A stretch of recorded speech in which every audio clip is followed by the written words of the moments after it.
Numbers 32. The tribes east of the Jordan. The tribes of Reuben and Gad owned vast numbers of livestock. So when they saw that the lands of Jazer and Gilead were ideally suited for their flocks and herds, they came to Moses, Eleazar the priest, and the other leaders of the community. They said, "Notice the towns of Adaroth, Dibon, Jazer, Nimrah, Heshbon, Elealeh, Sibmah, Nebo, and Beon.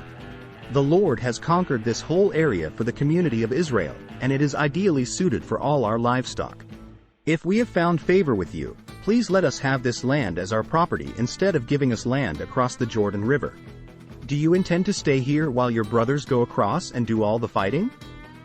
Moses asked the men of Gad and Reuben, "Why do you want to discourage the rest of the people of Israel from going across to the land the Lord has given them? Your ancestors did the same thing when I sent them from Kadesh Barnea to explore the land. After they went up to the valley of Eshcol and explored the land, they discouraged the people of Israel from entering the land the Lord was giving them.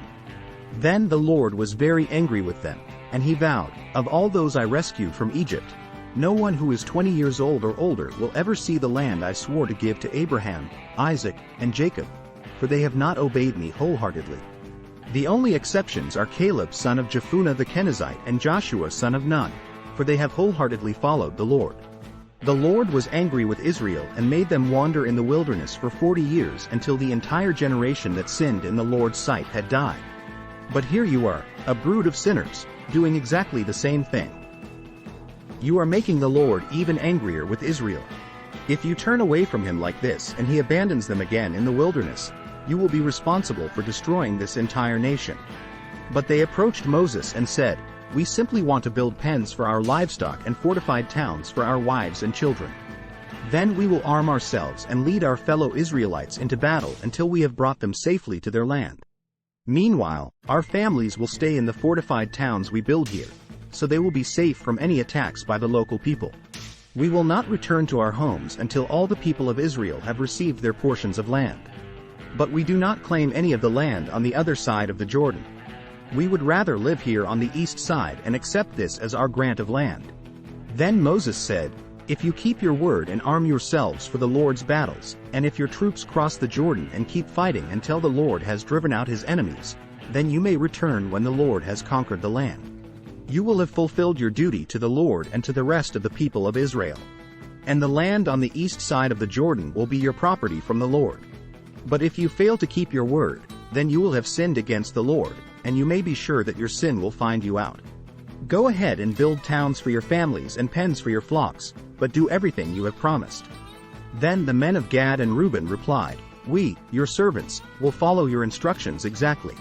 Our children, wives, flocks, and cattle will stay here in the towns of Gilead. But all who are able to bear arms will cross over to fight for the Lord, just as you have said." So Moses gave orders to Eleazar the priest, Joshua son of Nun, and the leaders of the clans of Israel. He said, "The men of Gad and Reuben who are armed for battle must cross the Jordan with you to fight for the Lord. If they do, give them the land of Gilead as their property when the land is conquered. But if they refuse to arm themselves and cross over with you, then they must accept land with the rest of you in the land of Canaan." The tribes of Gad and Reuben said again, "We are your servants, and we will do as the Lord has commanded. We will cross the Jordan into Canaan fully armed to fight for the Lord, but our property will be here on this side of the Jordan." So Moses assigned land to the tribes of Gad, Reuben, and half the tribe of Manasseh son of Joseph. He gave them the territory of King Sihon of the Amorites and the land of King Og of Bashan, the whole land with its cities and surrounding lands. The descendants of Gad built the towns of Dibon, Adaroth, Aroer, Atroth Shaphan, Jazer, Jogbehah, Beth Nimrah, and Beth Haran. These were all fortified towns with pens for their flocks. The descendants of Reuben built the towns of Heshbon, Elealeh, Kiriathaim, Nebo, Baal-meon, and Sibmah. They changed the names of some of the towns they conquered and rebuilt. Then the descendants of Machir of the tribe of Manasseh went to Gilead and conquered it, and they drove out the Amorites living there. So Moses gave Gilead to the Machirites, descendants of Manasseh, and they settled there. The people of Jair, another clan of the tribe of Manasseh, captured many of the towns in Gilead and changed the name of that region to the towns of Jair. Meanwhile, a man named Noba captured the town of Kenneth and its surrounding villages, and he renamed that area Noba after himself. Thanks for watching.